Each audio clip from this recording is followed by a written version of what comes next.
So here's the explanation for the Tres Golpes part in Colombia. And we're doing it more Matanza style, just because it's the Matanza style, as far as I can tell, seems more standardized, and it's something more that we could recreate. Some of the other Colombias that I've heard that could be from Havana, the melody parts are not super exact. They're not as repetitive. So it's kind of harder to nail down what is the exact part. What tends to happen a lot in Colombias is the improvisations are just kind of going on between all the three drums. So it's kind of hard to tell what is the standard part. So if we take the Matanza style, we're gonna take this from Muñequitos. And if we're thinking one lali, two lali, three lali, four lali, one lali, two lali, three lali, four lali, one lali, three lali, four lali, one lali, one lali, one lali, one lali, one lali, three lali, four lali, one lali, three lali, four lali, one lali.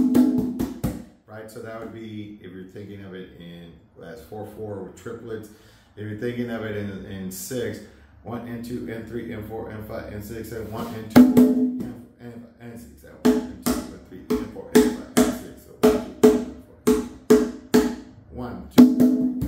5 and 6 and 1 and 2 and 4 and 6 and 1, 2.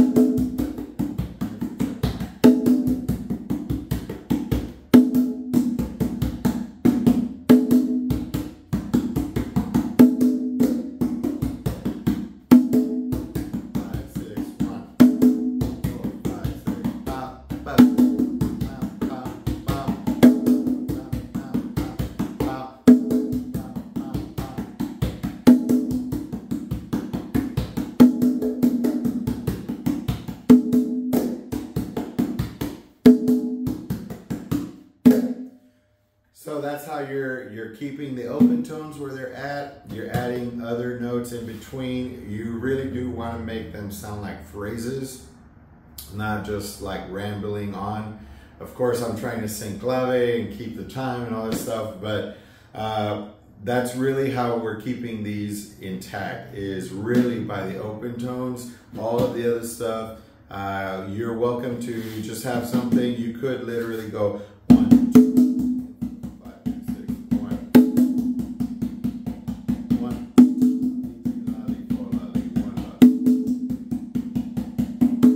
You could do it that way too, and then see if you can start adding different elements, like a different tone, leaving certain notes out, making different rhythms. But you do want to think of it as phrases.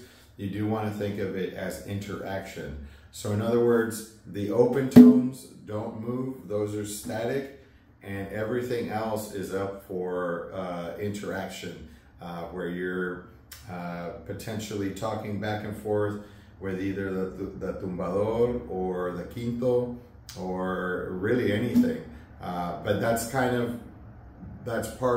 are the elements that make rumba what it is. We're actually not repeating something except for the open tones. And even then, the open tones here and there is okay to kind of move a note around once you start getting kind of inspired. But you know, hopefully you'll get the gist of it with some of the other videos that I have put together.